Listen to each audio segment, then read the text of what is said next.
Tiene que ver con el debate de la salud. Nos acompaña la doctora Marcela Rodríguez, actual médica ginecóloga, secretaria general de la Federación Colombiana de Obstetricia y Ginecología, así como de la Asociación Bogotana de Obstetricia y Ginecología, miembro actual de la Junta Directiva de la Asociación Colombiana de Sociedades Científicas, y también el doctor Pedro Velandia, abogado en Derecho Administrativo y con maestría en Derecho Médico, actual asesor jurídico de la Asociación Colombiana de Sociedades Científicas.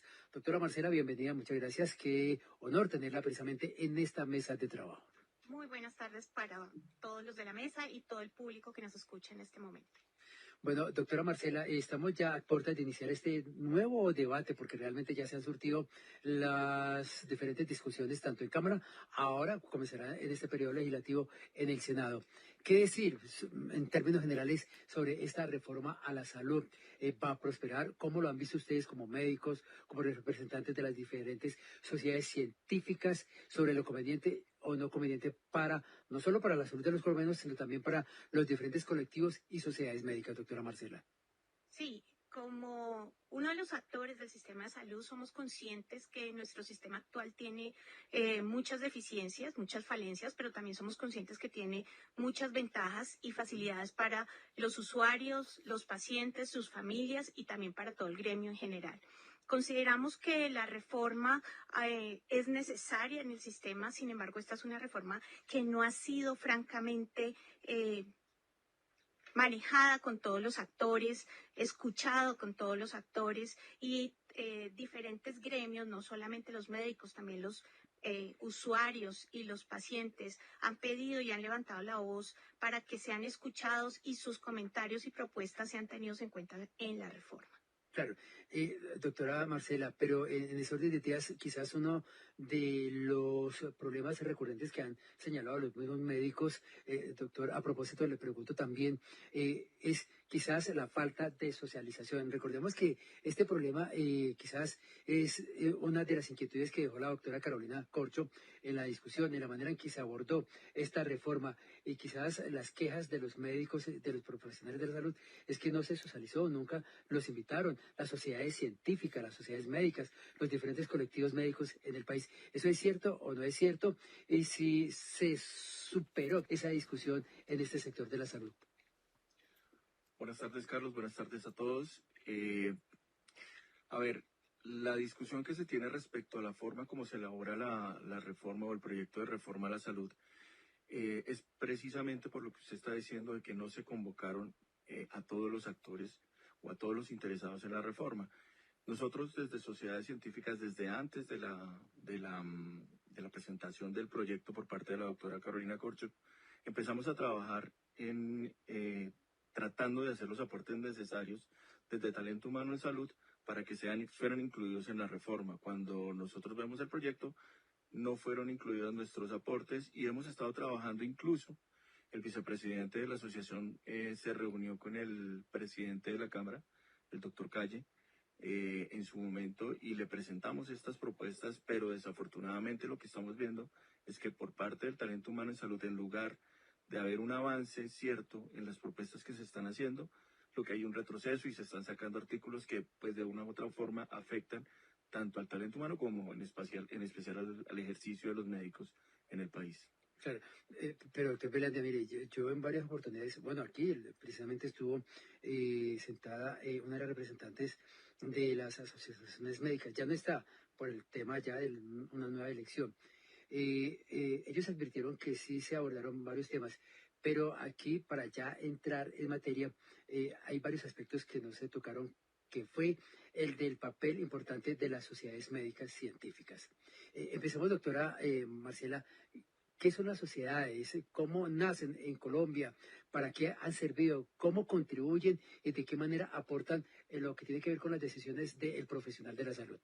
Bueno, las sociedades científicas médicas son agremiaciones, en este caso de especialistas por especialidades, que se reunieron inicialmente hace más de 50 años, la mayoría ya tienen más de 70 años de fundación, inicialmente como agremiaciones académicas, para hacer aportes al crecimiento científico y académico en el país. De ahí han venido naciendo múltiples consensos que han servido como apoyo a los diferentes ministerios de salud a lo largo del tiempo para tomar políticas de salud pública en las diferentes especialidades médicas que existen. Estas agremiaciones que inicialmente nacieron de forma absolutamente académica y científica han venido tomando también un rol representativo de los médicos en términos de gremio, apoyando toda la labor de todos nuestros colegas médicos en las diferentes especialidades, buscando el bienestar para los médicos y buscando las mejores opciones terapéuticas y científicas para todos nuestros pacientes. Hilando delgado, doctora Marcela, de alguna manera no es quitarle la potestad a las decisiones de los profesionales de la salud, o por el contrario, más bien el aporte desde el punto de vista técnico y científico es quizás vital en un diagnóstico acertado, casi en un 100%.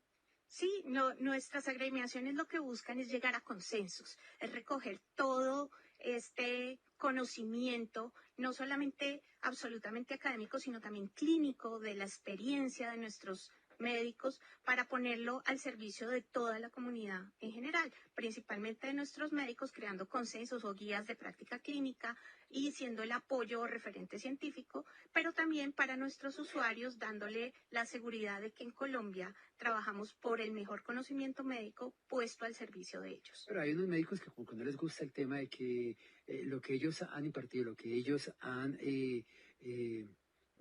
impartido pues, en materia de tratamientos, de decisiones, no les gusta que los cuestionen o que sea tema de consulta en otra instancia como es el papel que juegan las sociedades científicas. ¿Eso se ve ya en la realidad? Nosotros somos un referente, o sea, no hacemos ejercicios de auditoría a las prácticas de nuestros colegas. Somos un referente y un apoyo académico para ellos. Sin embargo, cada día pues tenemos más afiliados, más asociados que se sienten respaldados por las asociaciones o federaciones que los representan y finalmente les damos toda la autonomía para que ellos ejerzan su labor dentro de la mejor práctica médica posible, dentro de la Lex Artis que le permite. Sin embargo, es un punto de referencia y un apoyo para su labor. Sí. Ahora, ya desde el plano jurídico, doctor Velandia, entiendo que la reforma de la salud no contempla el papel que desarrollan las sociedades científicas, los colectivos médicos. ¿Eso está implícito dentro de esta reforma de la salud? Es decir, ¿fueron excluidas? Pues a ver, ahí hay tres puntos que tenemos que tener en cuenta. El primero, nosotros desde el principio habíamos tratado de que fuera incluida la Asociación Colombiana de Sociedades Científicas en el Consejo Nacional de Salud. En el proyecto que se aprobó en la Comisión Séptima de Cámara se logró que se incluyera, pero sin embargo en la plenaria eliminaron el artículo. ¿Cuál es la importancia de eso? Como dice la doctora Marcela, quienes están al frente de la prestación del servicio sí o sí es el médico. Le pongo un ejemplo. Cuando la persona va al médico, no va a consultar a la EPS o al gerente de la EPS, no, es el médico general o el médico especialista quien está prestándole ese servicio. Entonces, para nosotros es súper importante que la Asociación Colombiana de Sociedades Científicas haga parte de este consejo y no sea excluida. Nosotros estamos propendiendo por esa situación. El otro punto que es vital es la autonomía profesional. En algún momento la doctora Corcho, cuando se eliminó los artículos de autonomía profesional de la reforma, indicó que se eliminaba porque la ley estatutaria ya los incluía. Sin embargo, hay un hecho cierto, la autonomía profesional de los profesionales de la salud, valga la redundancia, no se respeta en el país. Y si no se respeta es porque no está reconocida como tal. Puede que la ley la tenga, pero resulta ser una ley en el papel. Entonces lo que se quiere es que esa autonomía profesional se reconozca y sea respetada por parte del sistema de salud. Claro, pero doctor Velandia, para precisar, dentro de la reforma de la salud se va a crear un Consejo Nacional de Salud, ¿cierto? Sí, señor. Ahora, ese consejo, ¿quién lo va a conformar? ¿Quién decide la elección de los miembros, de sus integrantes? Ahora, vuelvo y le pregunto, ¿cuál va a ser el papel que van a tener las sociedades médicas científicas que hay en el país, en todos los departamentos? Y obviamente en todas las áreas, o sea, hablamos de endocrinología, hablamos de el sector de la especialidad de ginecobstetricia, de pediatría, etcétera. ¿Qué va a pasar con estas sociedades científicas que tienen quizás una especialidad muy detallada? Precisamente por eso es que queremos que desde el mismo articulado del proyecto o desde el mismo articulado de la ley queden incluidas las sociedades científicas, para que este apoyo sea efectivo, para que nos tengan en cuenta y tengan en cuenta lo que las sociedades científicas pueden aportarle y que le han aportado mucho en 30 años independiente de la precarización que existe. Ahora, a la pregunta ¿quién lo conforma directamente la ley, ¿m? Pero miembros que no son del gobierno están elegidos por grupos. Son 5 grupos o 6 grupos, no recuerdo en este momento, pero por lo menos sociedades científicas están agrupados con otras instituciones de representantes de profesionales de la salud. ¿Mm? Pues nosotros no estamos diciendo que no tengan importancia, claro que tienen importancia, pero como le digo, la prestación del servicio médico depende mucho del profesional médico y el profesional médico, Sí, perdón. es decir, que quienes van a integrar el Consejo Nacional de Salud sí van a ser profesionales que vienen de cada uno de estos sectores, doctora Marcela. Este consejo, como está propuesto en el proyecto de reforma, tiene diferentes actores que participan en él, desde los actores usuarios, pacientes del sistema, administradores del sistema, comunidad general, y también tiene una parte de el grupo científico. Sin embargo, sentimos que este aporte de la comunidad científica a este consejo ha sido muy bajo y nosotros nos hemos propuesto para apoyar este consejo, dándole el mejor soporte científico para la toma de decisiones en salud pública, para que el ministerio tenga un mejor respaldo académico en la toma de esas decisiones. Claro. Doctor Velandia, en el tema de las auditorías, eh, es algo pues que se hace, históricamente se ha hecho dentro del sector de la salud. ¿Qué va a pasar y qué ha contemplado el proyecto de reforma a la salud? Bueno, el tema de las auditorías no es claro. Se viene criticando desde el inicio que la única auditoría cierta que se tenía al principio del proyecto era la auditoría posterior. Hay auditoría anterior, durante el proceso y posterior. Se habían eliminado las otras dos. Ahorita se quisieron incluir, pero no hay una claridad cierta respecto de cómo van a funcionar esas auditorías. Tan es así que la atención médica durante todo el proyecto, si usted lo revisa, tiene más o menos como 4 auditorías. ¿Mm? Y pues si estamos hablando de un proyecto que va a pensar en la autonomía profesional para el correcto ejercicio de la medicina, pues meter 4 auditorías al acto médico incluso puede resultar no solo contrario a la autonomía profesional, sino puede constituirse en una barrera de atención para los pacientes, que creo que es lo más grave. Sí, doctor Velandia, acá, pues, sin ánimo de interrumpirlo, el propósito es, estas auditorías, ¿cómo nacen? ¿Para qué sirven? ¿Cómo se desarrollan? ¿Quiénes la aplican? Y en últimas, ¿cuál es el costo-beneficio de estas mismas?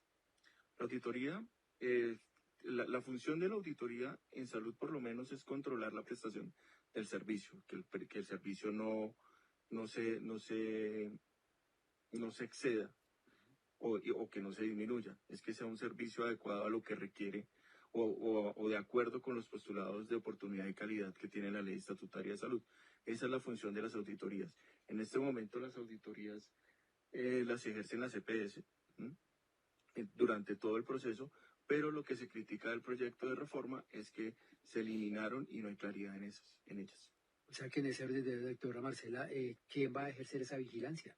Es muy irregular en el proyecto de reforma el planteamiento de las auditorías. Nos hablan de un nivel central de ENADRES de auditoría a cuentas médicas, otras auditorías a niveles regionales, pero no es claro dentro del proyecto cómo se va a dar esa integración y esa regulación. O sea, son postulados muy generales donde no nos queda claro cómo se van a dar. Y hay otras auditorías ya a nivel local de cada IPS o centro prestador de salud donde se propone la creación de comités de autorregulación y de la creación de juntas médicas para la toma de decisiones. Sin embargo, como les digo, a pesar de que existen nombrados muchos niveles de auditoría dentro del proyecto, no es claro cómo se van a articular estos niveles ni cómo se va a prestar esta acción para la regulación del costo y de la actividad médica. O sea que nosotros estamos ante un interrogante: si este proyecto pasa, ¿qué va a pasar con la autonomía médica? Si todas nuestras decisiones van a entrar a un proceso de comités, de juntas y de verificación, o si vamos a poder actuar bajo nuestros mejores conceptos de pertinencia y calidad para el paciente. Eso para aterrizarlo un poco más, doctora Marcela, para el oyente que la escucha en este momento y escucha al doctor Belandia, es decir, a cada médico en el país se le hace una vigilancia, un seguimiento sobre su actuación. ¿Es básicamente así como funcionan las auditorías? Sí, así es. En este momento eso usualmente está a cargo, digamos que la parte técnica, los comités de cada institución, y en la parte administrativa y también técnica por parte de las EPS. Eso actualmente funciona así. Eh, y digamos que es como se ejercen los controles y se llevan los indicadores de cada institución y de cada EPS. Sin embargo, pues en el proyecto de reforma, aunque ponen muchos criterios de auditoría, muchos estamentos para la auditoría, no es clara las reglas, cómo eso va a funcionar y cómo se va a articular y cómo finalmente nosotros vamos a poder prestar nuestro servicio médico en pro del paciente. Estamos muy preocupados por esta razón, porque tememos que al tener tantos vacíos en el articulado sobre esta norma, finalmente sean los usuarios los que se vean comprometidos en las demoras de sus autorizaciones, de sus órdenes, de sus exámenes, de sus medicamentos, porque se pongan muchas trabas en el proceso de auditoría de todos los procedimientos o procesos médicos. Claro. Doctor Belandia, esto tiene que ver, como lo que usted explicaba, lo de la autonomía profesional. Lo de la autonomía y la autorregulación.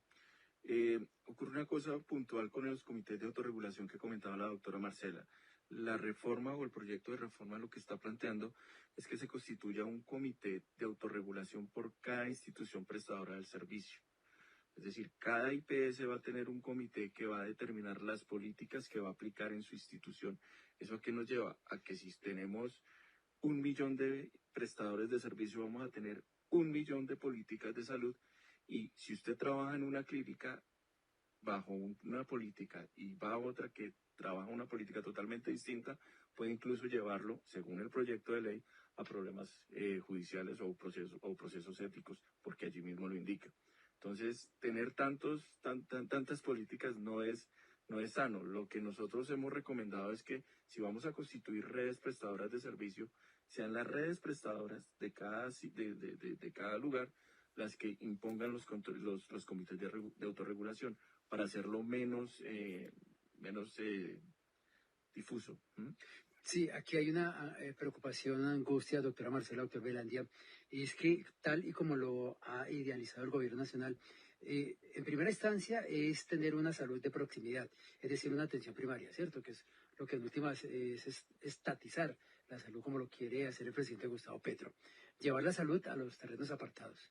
Pero ¿cómo va a funcionar precisamente? Lo uno, creería que no hay presupuesto y entiendo uno por qué el gobierno nacional está urgido de una nueva reforma tributaria para sacar recursos y empezar a montar todos esos centros de salud primaria, ¿cierto?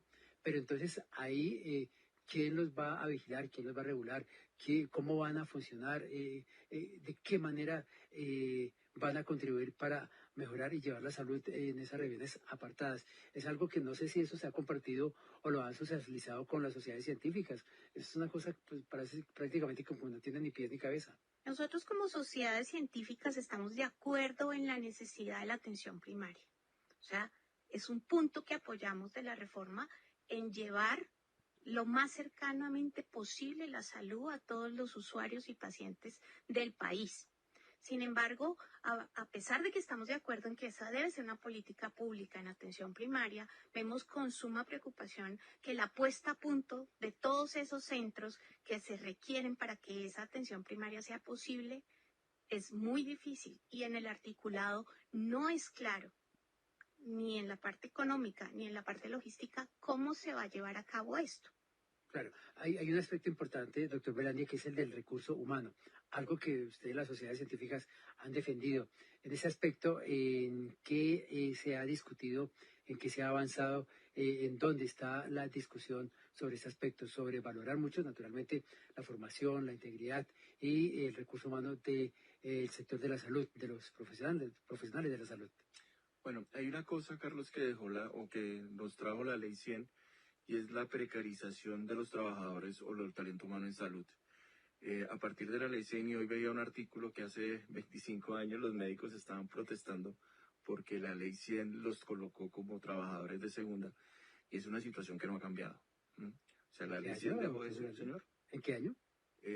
Hoy en el tiempo salió que hace 25 años los médicos reclamaban eso. Ah, ya, ya. Hace 25 años la sección Estaban de... reclamando que Sí, la ley, sí. la ley 100 del 93 Ujú. los había dejado como trabajadores de segunda, y es una situación que no ha cambiado.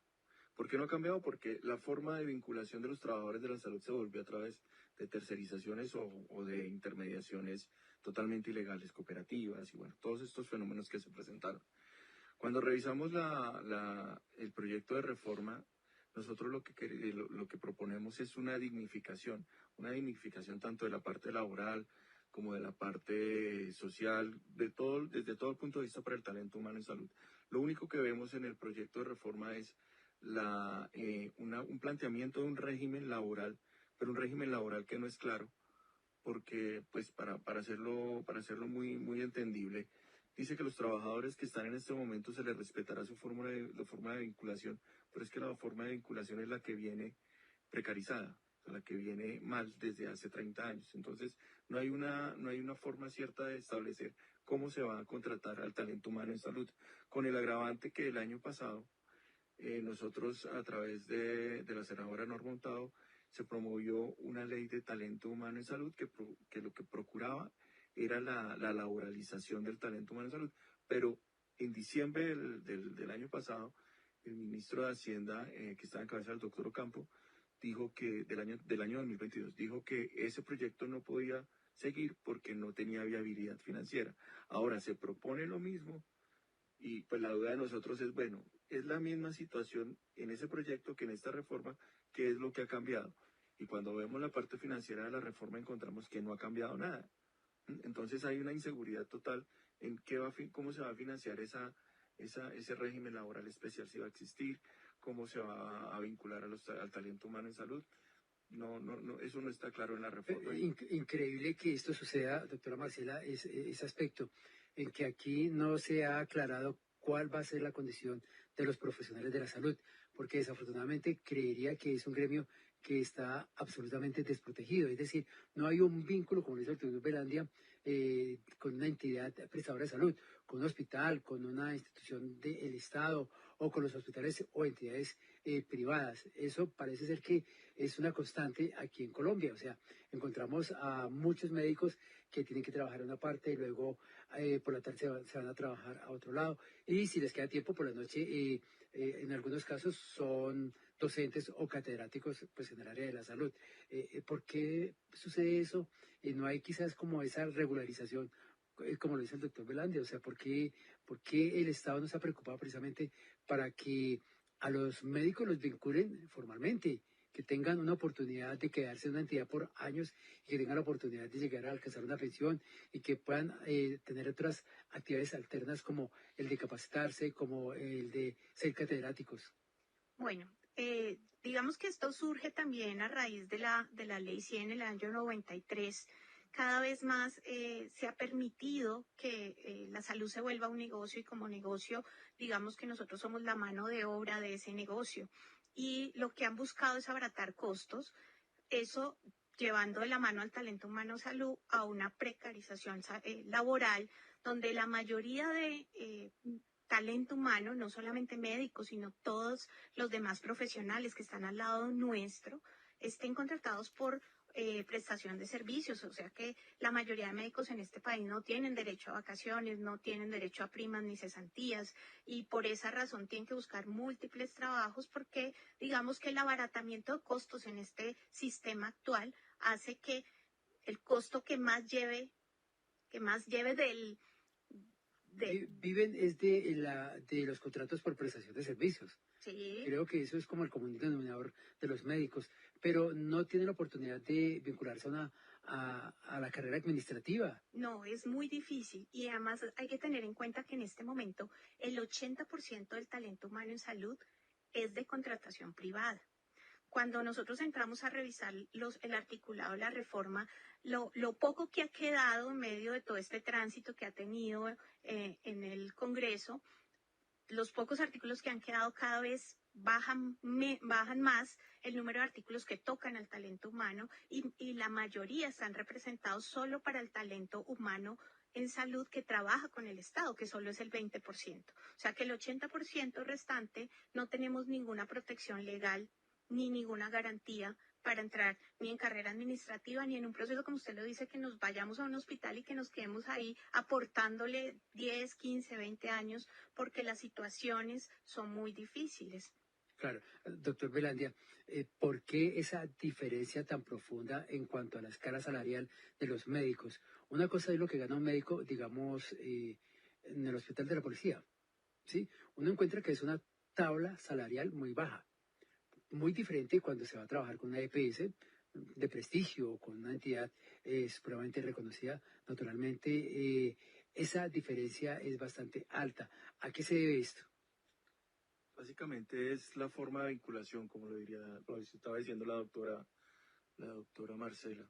Las condiciones para la vinculación en el sector público son distintas a las del sector privado. No hay un estándar. ¿Mm? Entonces eso es lo que genera esa diferencia muchas veces tan alta entre los honorarios o los salarios en que devenga uno y otro. Ahora, hay una cosa en el sector público que es por donde lo manipulan, y es que en el sector público, para que haya un cargo, usted lo debe conocer, para que haya un cargo debe estar nombrado por la función pública. Claro. Y en ese momento... Para entrar en carrera, Para por entrar en concursos. carrera, en ese momento la función pública no da, desde ese momento no, desde hace muchos años la función pública no da pie para que se creen estos cargos y resultan vinculados por provisionalidad, por un lado, y por otro lado, con salarios pues muy bajitos a lo que podríamos tratar o podríamos llamar el mercado general. Claro, es que uno ve, doctora Marcela, a propósito sí, en ese tema, encuentra que los médicos, por ejemplo, en el sector defensa, migran rápidamente, o sea, se quedan por un año, 2 años, precisamente porque sus condiciones salariales son muy bajas. Entonces prefieren ir a trabajar en una EPS y no se quedan.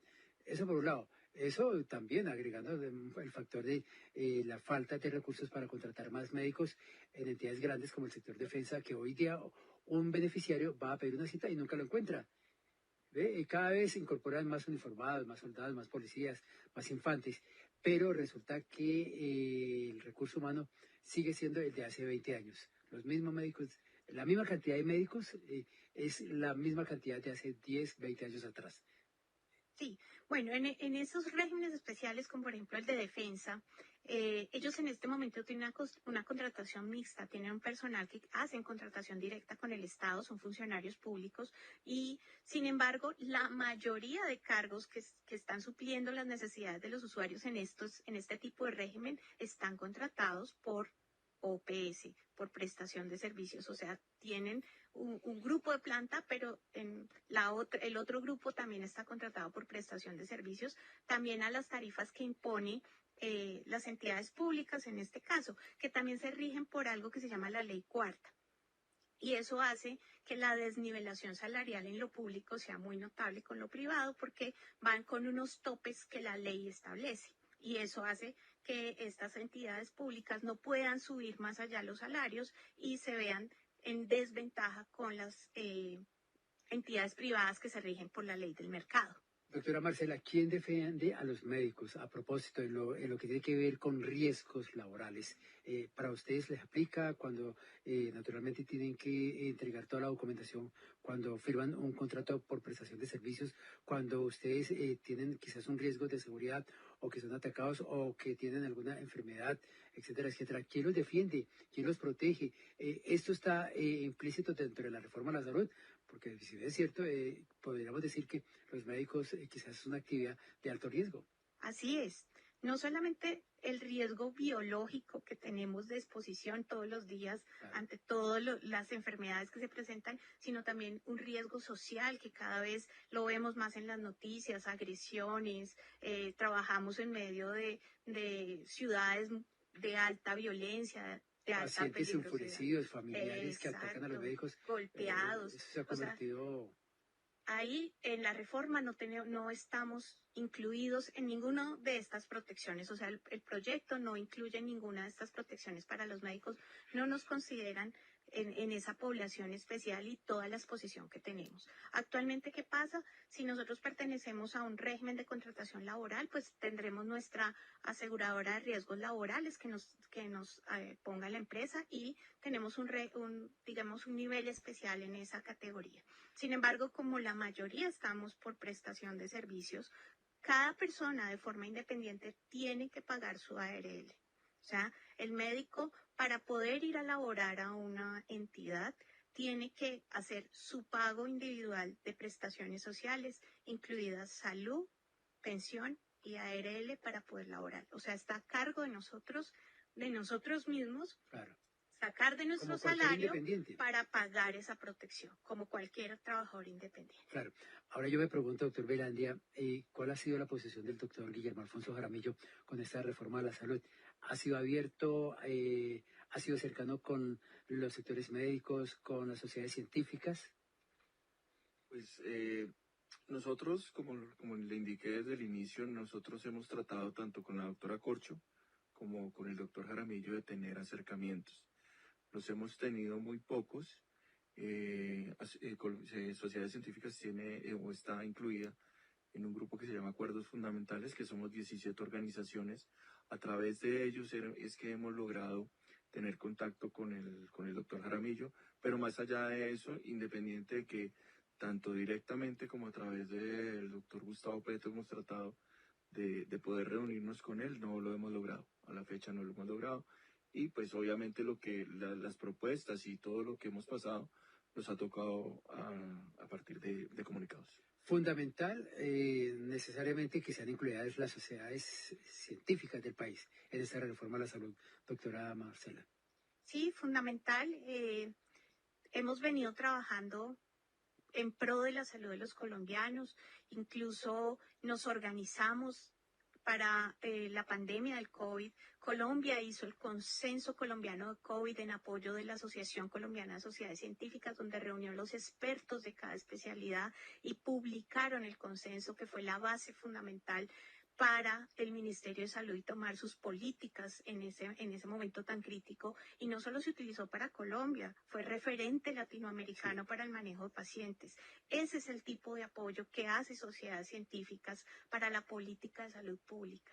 Creemos que somos el componente académico científico que el Ministerio y, por ejemplo, un Consenso Nacional de Salud necesita para la adecuada toma de decisiones. Y siempre hemos estado abiertos poniendo en la mesa todo nuestro conocimiento, no solamente técnico, científico, sino nuestro aporte en el día a día, que conocemos la vivencia de nuestros pacientes, de nuestros colegas, para tomar las mejores decisiones y apoyar al ministerio. O sea, siempre hemos estado con las puertas abiertas, esperando que nos convoquen y nos pidan entrar a todos estos procesos de apoyo a la reforma. Sin embargo, como lo decía el doctor Velandia, ha sido muy complicado. Claro, es que remitiéndonos a la pregunta anterior, doctor Velandia, ¿por qué yo tenía esta inquietud? ¿Quién defiende a nuestros médicos en el país? Mire, vemos lo que dijo la doctora Marcela al comienzo. Sufrieron y fueron quizás la primera línea de la pandemia en el país y bueno, en el mundo entero por el COVID-19. Ahora, eh, ¿quién los defiende? ¿Quién los ampara? ¿Quién protege a sus familias? ¿Quién los indemniza? Mire la cantidad de médicos que fallecieron desafortunadamente durante más de 2 años y medio como consecuencia de la pandemia, doctor Velandia. En ese sentido, no hay ese amparo que proteja a sus familias, que los indemnice, que los proteja, que haya una pensión precisamente como lo existe en el sector defensa de nuestros médicos. Y mire, el claro ejemplo fue el de los médicos que fallecieron en la pandemia, doctor Velandia. Más allá de lo que hay normativamente para todos los trabajadores en general, no hay. Y le voy a poner una cuestión muy crítica. Cuando empezó la pandemia, muchas de las IPS empezaron a negar los elementos de protección personal a los médicos Sí. y a decirles que ellos eran los que tenían que adquirirlos. Una situación que generó y desde sociedades científicas empezamos a trabajar para que el ministerio y el Ministerio de Trabajo y el Ministerio de Salud se pusieran de acuerdo y ordenaran a a las ARL a que entregaran estos elementos. Y pues usted mismo le está diciendo, nadie los está protegiendo. Lo que podemos hacer nosotros desde nuestras agremiaciones es lo poco que podemos ganar. ¿M? Por eso es que por eso es que es tan importante que haya, que todas estas asociaciones estén reconocidas en un sistema de salud y que obvio haya una protección que es la que venimos buscando desde hace años. Y creo que esta es la oportunidad, si lo queremos hacer, que la legislación haga una excepción especial, como usted está diciendo, como pasa con los docentes, como pasa con las fuerzas militares, porque pues igual la labor de los médicos y en general el talento humano en salud es súper importante, y lo dijo la misma doctora Carolina Corcho, ese es uno de los pies para el sistema de salud que se quiera proponer, el talento humano en salud. Pero Pues desafortunadamente ahí no hay. está, sí señor, la radiografía de lo que es esta reforma a la salud que busca impulsar precisamente el gobierno nacional. Doctora Marcela Rodríguez, a la actual secretaria general de la Federación Colombiana de Obstetricia y Ginecología, muchísimas gracias por sus aportes. Y esto realmente es una lección para entender cómo es que funcionan los médicos y qué desamparados están ustedes. Increíble. Queda uno pues como decepcionado del país, pero bueno, así la realidad. Y ojalá el gobierno entre en cintura y los escuche, que las sociedades científicas sean integradas al Consejo Nacional de Salud. Doctor Pedro Velandia, muchísimas gracias por entender un poco ya desde el punto de vista jurídico cómo y en qué situación se encuentra esa reforma a la salud. Y de verdad que faltan muchos puntos por cubrir. Muchas gracias, doctora Marcela, doctor Pedro Velandia. Muy amable.